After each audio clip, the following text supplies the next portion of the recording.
Welcome, everyone, to the North Texas Conference Board of Church and Society. We are gathering today. This is our November gathering. I'm Reverend Phil Dickey. I serve at White Rock United Methodist Church in East Dallas, just east of White Rock Lake. And I'm really excited for our conversation today. Unless you've been under a rock, you've probably heard conversations happening a lot lately about climate and climate justice and climate change. And there's a whole lot of climate words that get thrown around together. And so I invited a couple friends to join me today, people who actually got to go be in Glasgow for COP26. And if you have no idea what COP26 is, which I did a little poll on my Instagram the other day, and there were a surprising amount of people who didn't know what COP26 was, and even people I thought that probably would know. So all the more reason this is a great conversation to be having. It was a gathering of countries from all over to come into Glasgow, and I'm going to let the two who actually went explain more of what actually happened there and their experiences there, but really to try to figure out how can we, as a global neighbors, come together to reduce the rising temperatures on the globe here. So I wanted to read a little bit, as we do typically, from the social principles, just to kind of ground us in the work that we're doing today. And so I was just joking with our presenters that I have been reading from the 2020 Book of Social Principles, which haven't officially been approved. So I was advised that I should go back to reading from the 2016. So this will come from the 2016 Book of Discipline, the Social Principles, paragraph 160, point D, for all of you who are paying close attention to the Book of Discipline. And it's titled The Global Climate Stewardship. And this is what it says. We acknowledge the global impact of humanity's disregard for God's creation. Rampant industrialization and the corresponding increase in the use of fossil fuels have led to a buildup of pollutants in the Earth's atmosphere.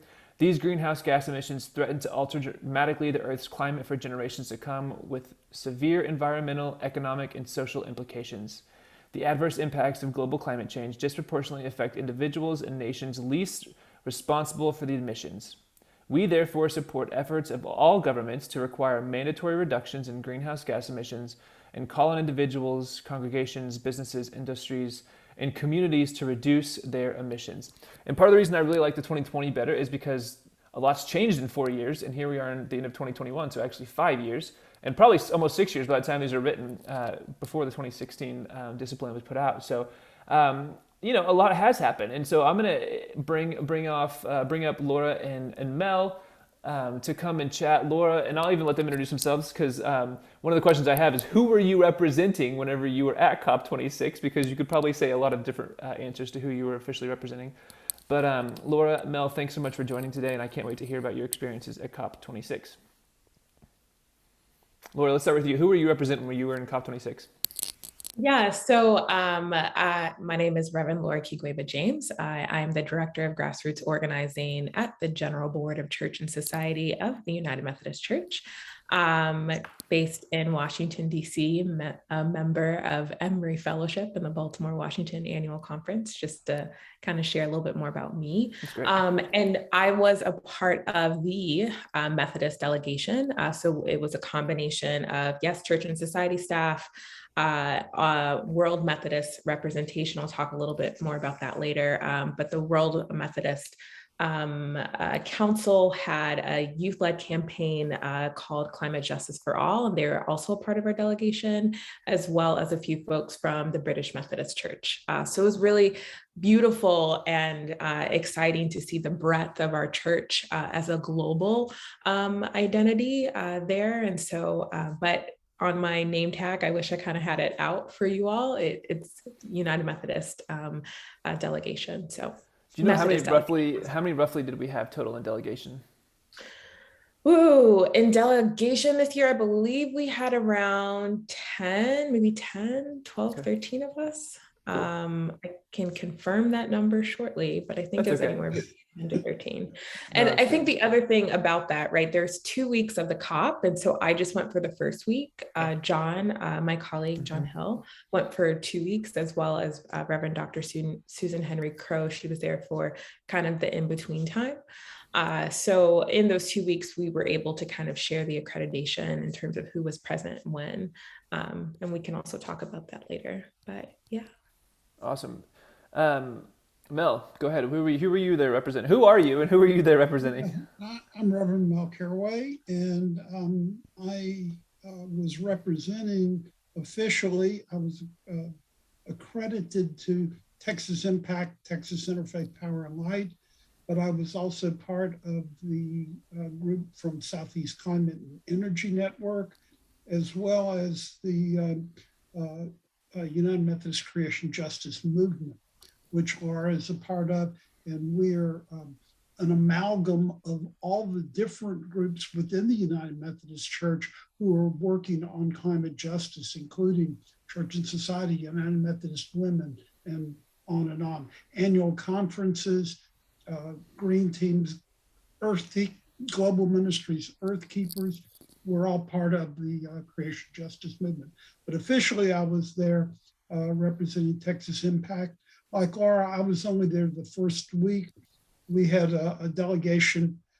Each NGO is allocated a number of slots, and you can divide those up into 1 week, first week, second week, or both weeks. And so I know that in speaking with John and Laura, some of the accreditation slots went to youth from the British Methodist Church, and which I thought was extremely exciting, and because the youth voices at COP are very, very important. This was my second COP. I was in Madrid 2 years ago, and very different experience this time. Interesting. So for people who don't know, can you give us, since you've been there twice, can you give us a little history on what exactly COP is? COP is the Council of Parties, and those are the nations who sit at the table and negotiate. There were 197 nations at COP. That is part of the UNFCCC, United Nations Framework on Climate Change Convention.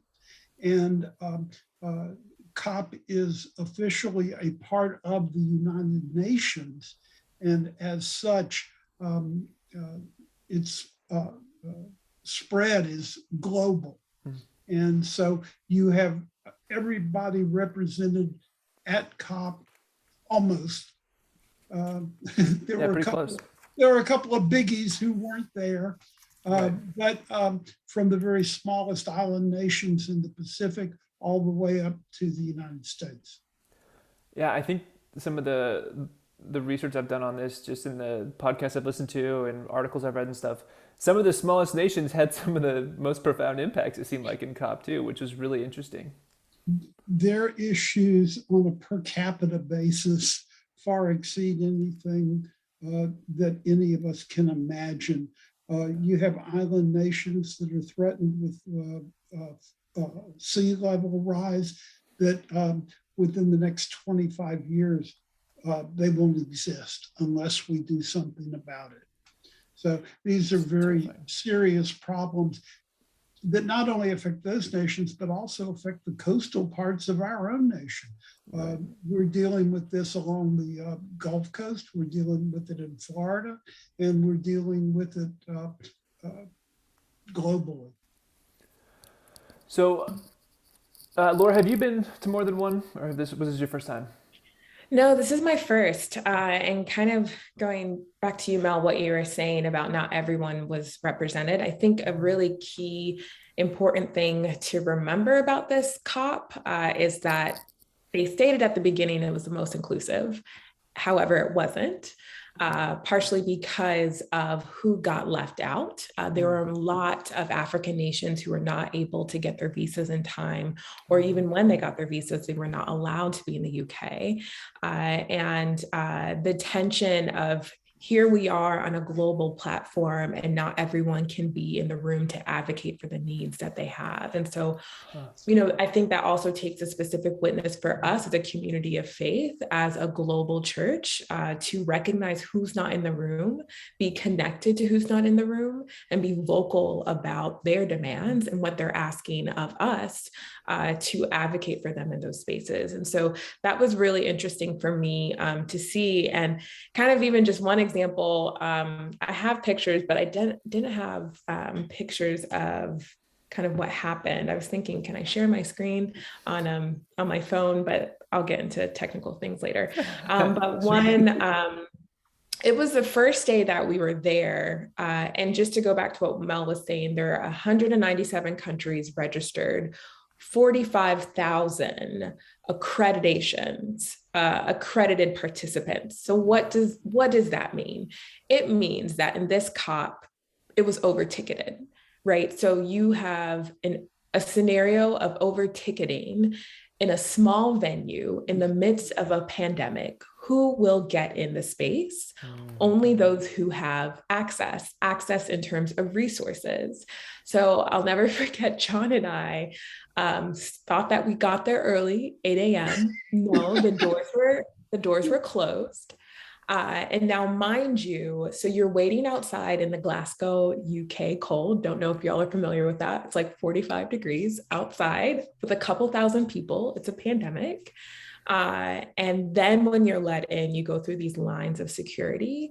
And on certain days, they would cap the number of people who had access to that venue, which is the blue zone, which is where the negotiations happen. I don't know if folks are familiar with COP, so please ask questions. No, that's great. That's really helpful. Blue zone has limited access only to accredited delegates. The green zone is open to the general public. Yeah. And this year, though, Mel, even that was limited this year. It was, yeah. And again, this is like my first experience, but to have two spaces that are supposed to be accessible to the public ticketed, because it's a pandemic, I understand, but it does limit the access of who's in the space. And so the thing about the blue zone, where the negotiations happen, where the world leaders are present, where everyone should have access to advocating for solutions towards climate change that center equity, that center dignity, they limited to 10,000 people, right? So there's 45,000 accreditations, but the cap to the venue stops at 10,000. So who's left out? You know, and I think that's an interesting question to consider. And I hope that folks here, I'm not saying at all that the COP is a bad space. Like Mel, to your point, I think it is a pivotal space where smaller countries have the chance to have a global platform. But I think there is this question of what does inclusivity mean? What does equity mean? Especially in the midst of a pandemic where you have, and I think this is my attention too, you have smaller countries that have paid thousands of dollars to get to Glasgow, right? Thousands of dollars, and cannot access the space because they either didn't get there on time or, and that was another thing that happened. And I'm going to stop talking after this. But there were folks from smaller countries or the LCDs, lesser developed countries, right, that didn't have housing. They didn't have housing at the COP. So not only are you coming here to advocate for your country to have resources to adapt and prevent more climate damage from happening from other developed countries, but you do not have a place to rest at night during this heightened moment. And that is a justice issue. And so, another thing that did happen is that the mayor of Glasgow, and I believe the mayor of Edinburgh, I'm not sure, did open hotel rooms free of charge, which I think is great. But I think there is this tension of why did that happen in the first place? And especially as a community of faith who have this call that the poor will always be with us, like how do we center and advocate for equity and inclusivity when, it's not happening and we're right in the space that's right in front of us. So I'm going to pause there. So this is really interesting to hear, and this is why I love this conversation, because obviously having not been there and only hearing things from, again, podcasts and articles and stuff like that, you don't get a lot of these behind the scenes pieces. And a lot of what I did hear was like, this just feels like more lip service, and like we're having big gatherings like this and much less talking about the fact of how much, climate we destroyed by gathering all these, like there's a cost, not just financial, but there's like an environmental cost in just gathering and bringing people together. But I would love to know, like, What were you expecting when you went in? Like, what were your expectations going in, and then how did you kind of feel like your expectations either were met or were totally, obliterated when you got there? And Mel, let's turn to you real fast. Having been to COP in Madrid, this was a much different atmosphere. As Laura said, over-credentialed, and this is the smallest venue that COP has been held in. And so as a result, there were in the planning, they had 2 years to plan this COP. The UK did. The Scottish people were great, but the UK organizers fell severely down on this. Madrid had 1 month to plan it because it was originally scheduled for Santiago, Chile. And they moved it 1 month ahead of time, and everything went seamless. Wow. One of the problems that we encountered was transparency. We, as NGOs, we had difficulty getting meeting space for meetings. And sometimes we were double booked on top of each other and had to meet in the hallways. And the plenary sessions were limited due to COVID, with 6 feet in between each chair. And you could not, there was no standing room only, no sitting on the floor. All of these obstacles that were placed before us. In the negotiation rooms, there were limited numbers of people who were admitted. There might be a negotiation going on and only 4 people were allowed in that room. As a result, the people from the LDCs, the lesser developed countries, did not have access. There was a great deal of lack of transparency. And in spite of all that, in spite of all the shortfalls, we have to have hope. Some good things came from it. For instance, for the very first time in the document that was the Glasgow Climate Pact that was approved, on the day after COP was supposed to end, because they were working on language, coal is mentioned for the first time. For the very first time, also during the first week, the United States mentioned the words loss and damage for the first time. These are important things. There were side announcements that took place, one of which I'm particularly following, and that is the methane agreement with close to 100 nations. And that is going to be a major impact going forward. Methane is a particular problem that we have in Texas and are dealing with due to flaring and a number of other things. And the major question for us is going to be, how does the EPA, how does OSHA, how do these federal agencies enforce the regulations that Texas regulators refuse to enforce and in fact give waivers for on a daily basis?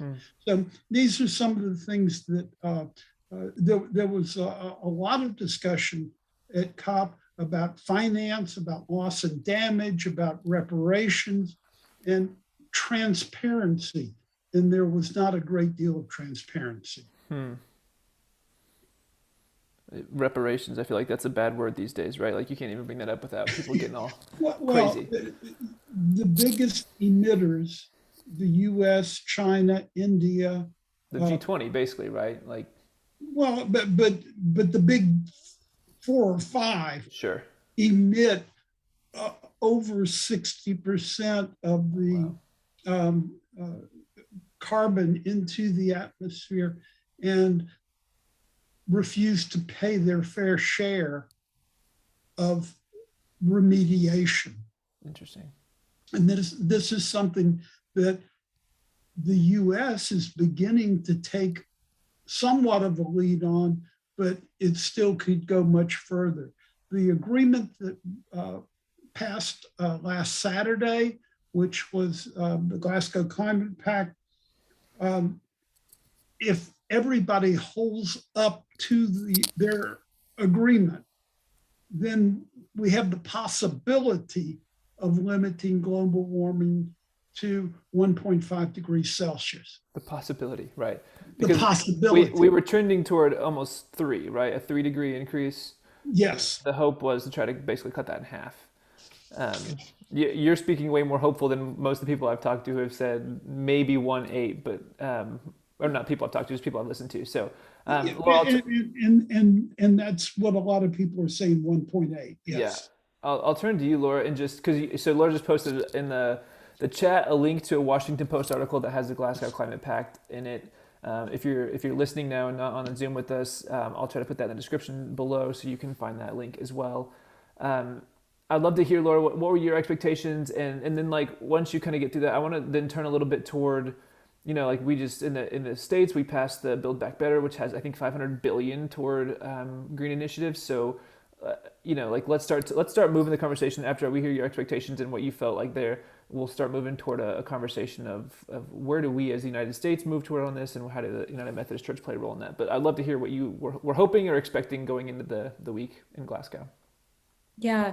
So I will name, I'm not going to be your expert on policy. That's John. Okay. I'm more as, the director of grassroots. Sure. That's what I'm focused on. And my experience was like, how do I get as close to the ground with people who are doing this work on the front lines and at That's the a great grassroots? perspective. Sure. Yeah. And that was like a gift. And I think just to kind of backtrack, does everyone know what G20 is? I just want to make sure we're all on the same page. That's helpful. No, yeah, go ahead. If you want to, that would be helpful. And okay. I think Mel said NGOs also. So if you don't know, it's a non-government organization. I know we sometimes talk in code and we yeah, that's good. We have so many acronyms. I know. No, I think as an organizer, it is very important for me that we all have a shared language and no assumptions that everyone should know, right? Like we're all experts on our own part, but I also want to make sure that everyone knows. And I think that is one aspect of the COP that is inequitable is around language, right? There was a lot of issues, especially with the grassroots leaders that I met around language justice and how we talk in terms that are kind of resonate with all. But then another aspect of the COP, so you have the negotiations area, but then there are also the country pavilions where some, not all of the 197 countries have spaces that they kind of share their new innovations or role of how they're addressing climate on, on a country level. And the tension there was there weren't translators available, right? In one of the U.S. the U.S. Center for Climate in the pavilion, they had this whole conversation. They didn't have enough headphones. So if you're a non-English speaker and there is a topic that you're really interested in, but the room is filled, but you can't get there because of the translation issue, that's an equity piece that needs to be named. And it's interesting because yes, we spent so much money to get there, but we haven't done the due diligence of like, how do we make this accessible to all, especially since it's a global platform. So just to kind of think through that. But I think my expectation, since it was my first time, was definitely just to connect and to build relationships and kind of to go back to, can I share my screen? Am I allowed to do that? Yeah, you should be able to. Okay, let me figure out this. I was just going to briefly kind of touch base on, for our perspective as church and society, why we're there. But have you enabled Laura to share her screen? I just made her a co-host, so she should be able to here. Yeah, okay. You did, but it is not, for some reason, my thing is not coming up on the screen. So I don't know what that's about. Huh. I'll just talk through it and share Okay. my presentation later, just Okay. for the sake of time. But for GBC&S, like our priorities at the COP are focusing on loss and damage, climate finance, ambition, and global stock take. And so global stock take meaning like what is literally the stock that every country is making towards ambition, towards addressing climate change, climate finance. I think an interesting thing that I didn't realize in this until after the COP was the role of banks, global banks, as well as philanthropies, so private and public finance, in both helping lesser developed countries both adapt and mitigate climate change. But also, I think the challenge with that is, and this kind of links back to loss and damage, and I'll kind of define that later, but the challenge with climate finance, especially around large banking systems like the World Bank, International Monetary Fund, is that there are lesser developed countries or developing countries, kind of the exchange of language there, that may have debt. And so what does that look like when there are countries that are trying to survive, but yet they also have to pay the debt that they've incurred from larger nations or from banks, right?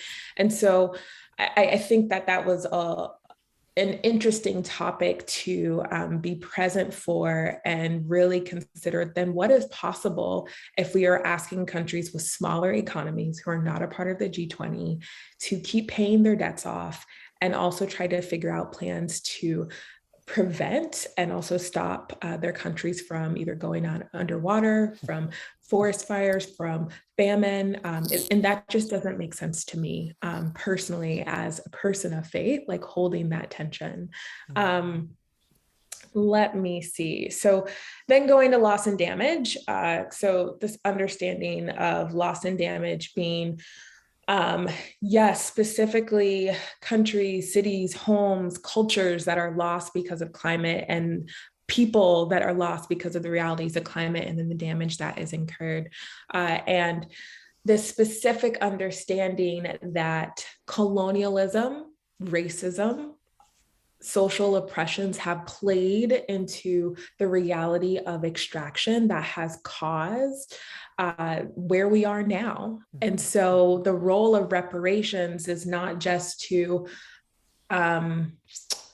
give money away, but it is to repair what has been taken how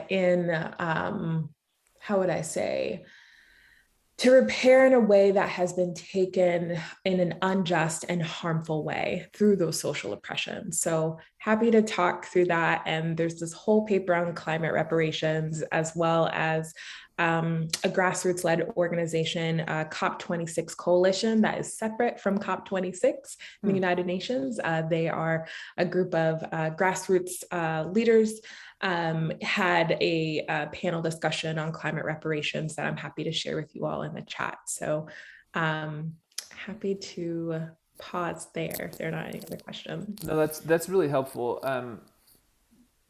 Just knowing what our delegation was going in with and what the expectation was from General Board of Church and Society is really helpful.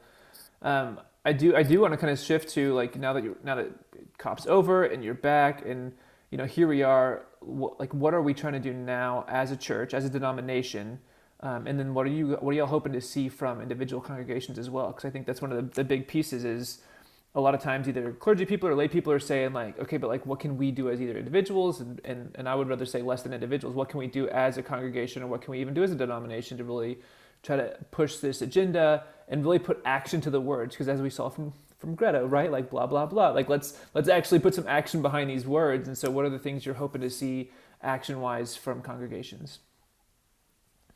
Mel, you want to go?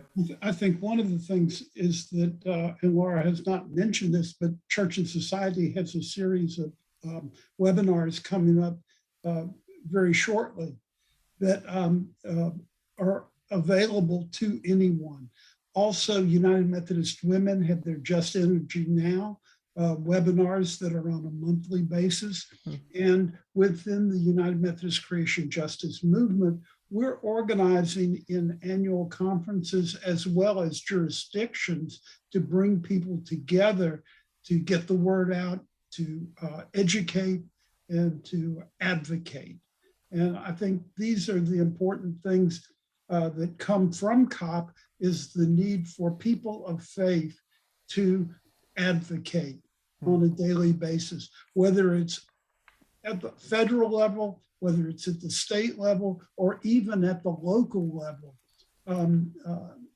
There's a lot of work that we as churches can do to make the moral voice of creation justice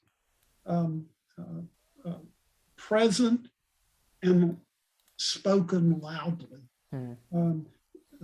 As I do advocacy in Austin, I do it from a faith perspective, and that is something that legislators don't always get to hear.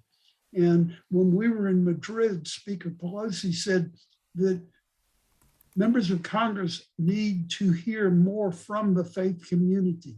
That has not changed at all. We need to make our voices heard, and we need to speak loudly and as informed citizens. Laura, your thoughts on that?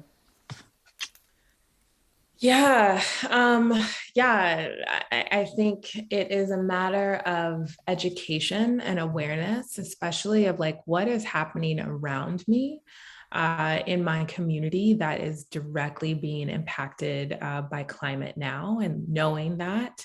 And then, yes, definitely advocating, reaching out to both on a local level, like who are your local decision makers, who are your, then taking it to the state and federal level as well. Yes, we're excited about the Build Back Better and what's coming, but to Mel's point, members of Congress need to continue to be held accountable and continue to hear from us in terms of the fact that we are not there yet, right? I think a big takeaway from the COP, especially around loss and damage, is that there were no commitments made. It was only this year that there are some countries like Scotland, I can't remember the other country, it's did you say Denmark? Denmark. Okay. Thank you, Mel. That committed millions, but we need trillions of dollars in order to actually protect the lives of people who will suffer, who have not created the damage to our atmosphere and our earth, in order to protect them, right? And so I think that is this tension of like, and, you know, the Paris Agreement came out in 2015, where that fund was created and no country has made a commitment. And I think there was this hope from the COP for something to come in terms of countries of the G20, larger economies, to make a commitment in terms of supporting, not just naming the realities of loss and damage. And it's unfortunate that we walked away with COP with nothing. But then I think that also speaks to the role of the fact that the COP is an exciting space, a needed space for the world to talk about an issue that we will all be impacted by, and for the world to kind of delegate what are the roles and the responsibilities for us to address the realities of climate justice. And at the same time, it is going to be each and every single one of us that actually makes a tangible difference. Like, what are we doing on a local church level? Like, what are we doing as an annual conference? You know, I was so excited at the BWC. We finally passed our resolution on climate change. Shout out to Mike Koob for getting that done. So just knowing that it does take each of us, and like we cannot release that responsibility to decision makers. Like each of us in our own right has the power to create change. So I just want to affirm that. And I also do not want to leave this call without shouting out the Climate Justice for All team, which is a 6-member team from all over the world, not just the British Methodist Church, but Italy, Zambia, Uruguay. And during the week of the COP, I will drop that in the chat as well. They held different events, just to kind of share their own experiences and educate the World Methodist body around how we can advocate for climate change. And this is all youth-led team. I totally forgot to mention Lamima from the Pacific. And so just so grateful for their energy. Like, these are radical young people that the church needs to know them by name and just needs to honor and continue to affirm the level of activism and ministry that they are called to in terms of equipping the church to be stronger advocates for climate justice. So it was incredible to be with them. And I just hope that you can also go to their Facebook page, CJ for All, where a bunch of their recordings are as well. So yeah.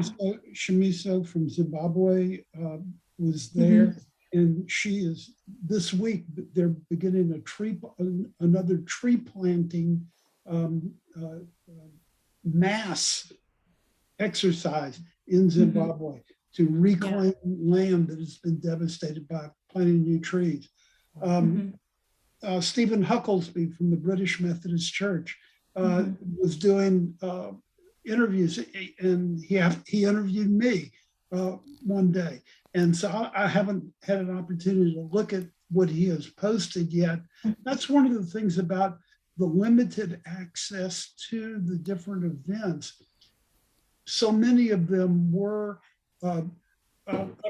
now available on YouTube, and so I'm going to be spending probably the next couple of months watching all of the things that I could not get to in person at COP because of limited accessibility.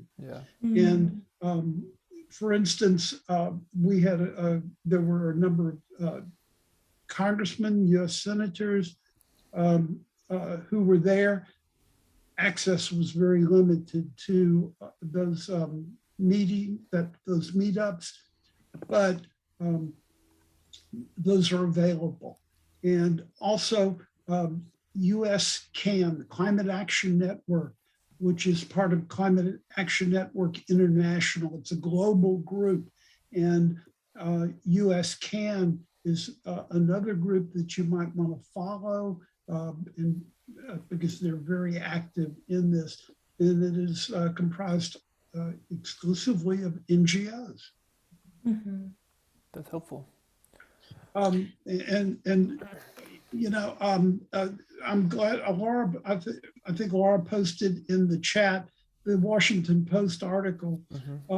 The second day, the first day I was there, I had to wait in line outside for an hour and 45 minutes before I even got in the door.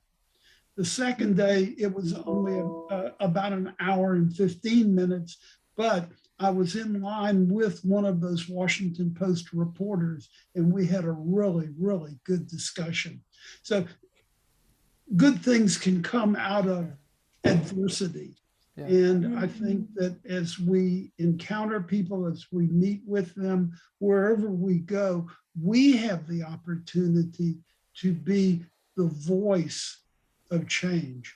We have the ability to be the moral voice speaking out on the necessity to address climate change. We had, in addition to our congressional members who were there, Senator former John Kerry was there, Al Gore spoke, very powerful presentation from the Climate Reality Project.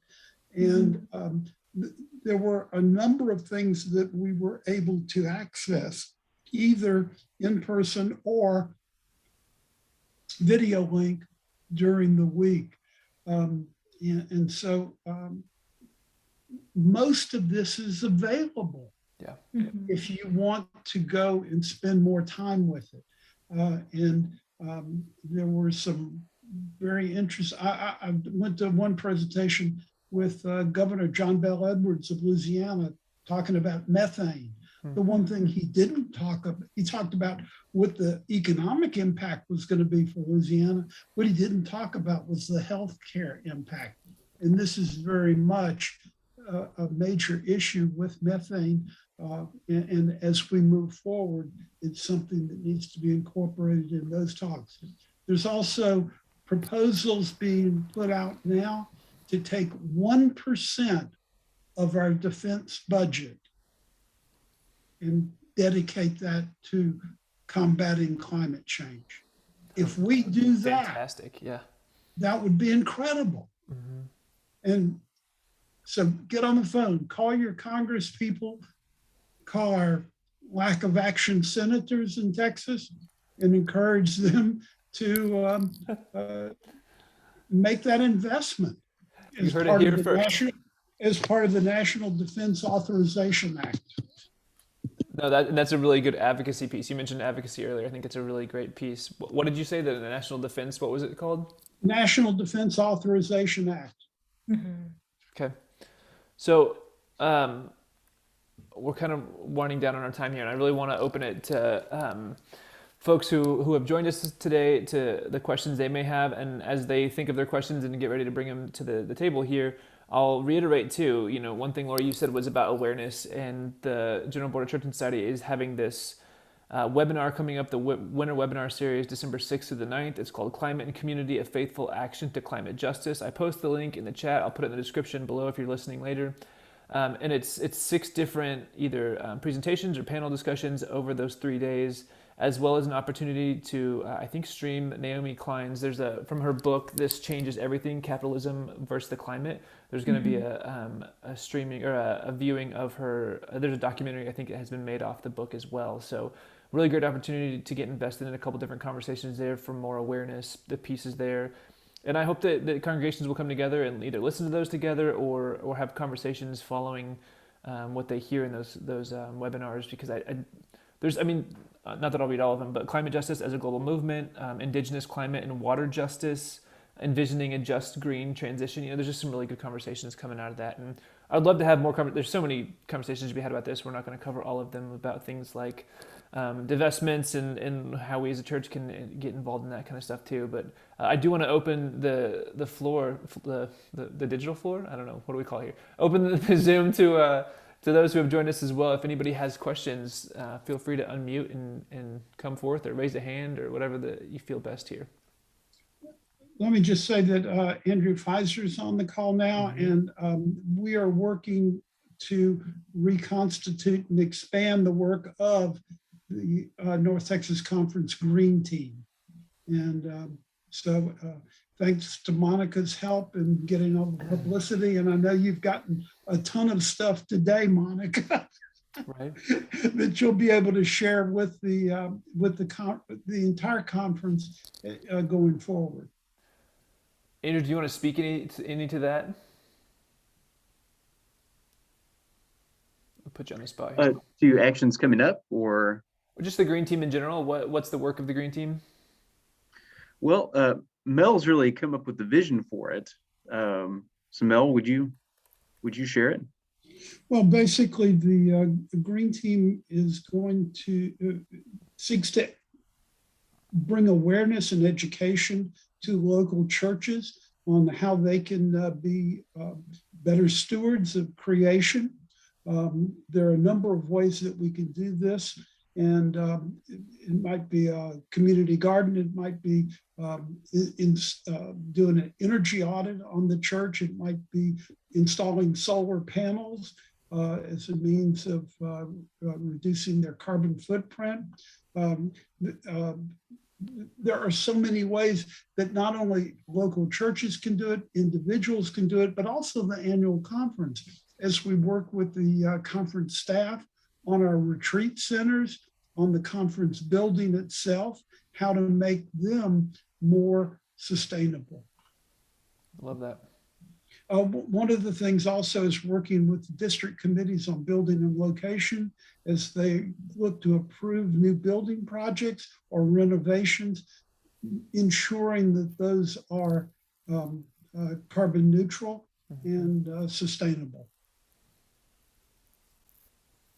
Yeah, and I just dropped several links in the chat y'all, and one of them is the new link for the called seminar on climate justice. I don't know why it wasn't working on my end, but hopefully folks can access that. And then in terms of continued, both, I would say, general church work around sustainability. Back in April, the general agencies committed to net zeros by 2050. And there's a UMC article just to kind of talk about more about what that commitment looks like, in church and society is a part of that. So just to affirm, like, there are so many things that can happen from the local, district, annual conference, and kind of wider church level that we can all have our role in. So, yeah. And 2050 is not soon enough. Right. Push us on that, really.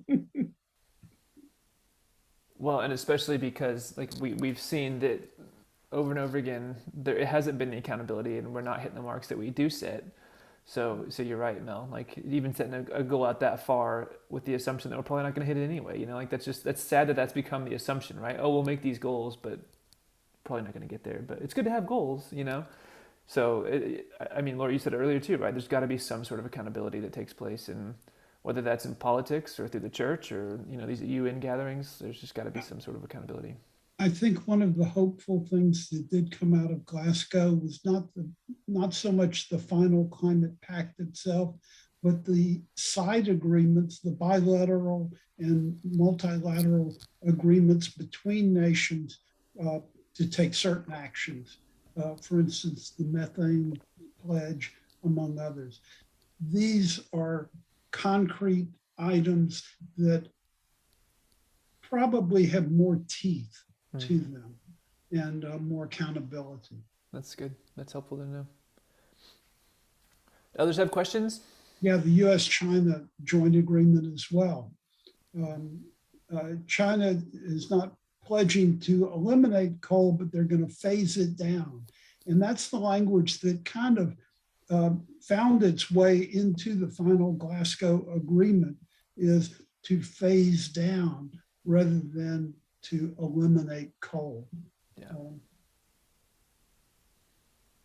Yeah, I know there's a lot of talk around China with COP26. And India as well. Yeah, and Russia, right? Those were kind of the big three that, yeah, I know there's a lot of geopolitical conversations to be had on that as well, for sure. Others have questions that they want to bring to Mel or Laura about their experiences or COP26 in general, or things to promote? Wow, okay. Well, I'm really grateful. Terry, did you, I'm sorry. Go ahead. Terry. Yeah. Go ahead, Terry. There we go. Can you hear me? Yes, sir. Yes. Okay. One of the things that I've noticed personally as we go about trying to make change, as we become apathetic when we see things like the week after the COP meeting, we have a huge oil lease signed by the U.S. government in the Gulf of Mexico. And we have a release of a conversation of release for more OPEC oil so that we can lower our gasoline prices. And just counterproductive to climate change mitigation. And so personally, it's easy to become apathetic and say, you know, I can't do anything. And so what I've done is start a project called the Carbon Buddy Project. And it's put on by a gentleman named Colin Hastings in Great Britain, who lets people understand how to measure their own carbon footprint and what they individually can do, even if the government's not doing it. You know, if we're not buying the gasoline, then we can make a difference individually. If we're not participating in things that actually add to methane, you know, if we're trying to be individually carbon neutral. And so the Carbon Buddy Project is a workbook that I wish we would see our conference do individually. And I have no interest in it. It was just the Unitarian Church here in Boise was doing it, and I bought the book and it said, we can do this. It's something we can do individually. And so I wish our conference would make that available. And I put the link into the chat so that you can look at it and see what you think. It's not religious at all. It's just simply what we as individuals can do to measure our footprint and to try to make a difference ourselves. And I really appreciate Reverend Laura and Reverend Mel representing us and taking that time out to dedicate themselves to this wonderful effort. We're doing something, and that's good. Phil, could you take all of the links that have been put in the chat and compile those and send them out to us and especially to Monica so that she can distribute them more widely? I will do that. Yep. One of the things I will tell you that I just got back in town after COP. I had a family trip to Phoenix, and if you have not driven up through Wichita Falls and out across the high desert, the expansion of wind farms out there is exponentially more than it's been in memory. Mm-hmm. On top of that, there are a number of solar farms on that route as well. And schools with solar farms next to them to produce their own electricity. That's in New Mexico. One of the things that we can do is support things like Solar United Neighbors, which is a program that we're working with Interfaith Power and Light. Mm-hmm. They have a group they have a program in Dallas, in Plano, which makes solar available.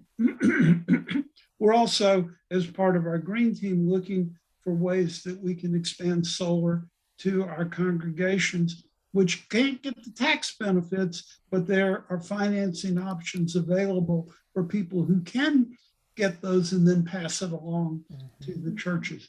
So there are a number of ways that we can work together on all of this. Yeah, and I would just add, especially for the church, right? Like, how are we centering, uplifting, and being led by communities that are directly impacted?